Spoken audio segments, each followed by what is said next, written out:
அந்த கத்தி கொஞ்சம் குடுக்குறியா? இந்த கத்தியில நமக்கு பாட்டு வராது. அப்ப சரி, கத்தி இல்லன்னு உனக்கு பாட்டு வராது, கத்தியோடவே பாடு. நின்னு கோரி வரணும். அப்படித்தான். நின்னு கோரி வரணும். டேய் கரிச்சட்டி மண்டையா, இவனுக்கு நான் சங்கீதம் கத்து கொடுக்குறேன்னு சொன்னடா? இல்ல. அப்புறம் எதுக்கு கூட்டிட்டு வந்துவேன்? ஆடு வெட்டுறவன், மாடு வெட்டுறவன், கோழி வெட்டுறவனுக்கு எல்லாம் சங்கீதம் கத்து கொடுக்குற இடமாடா இது? இவனுக்கெல்லாம் சங்கீதம் வருமாடா? அவன் பாடினது நீ கேட்டியா?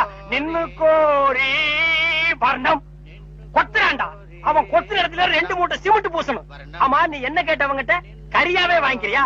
அவனை வாங்கிக்கடா. நான் எதுக்கு வர சொன்னு கேட்டு அப்புறம் அடிக்க. எதுக்கிட்ட வர சொன்ன?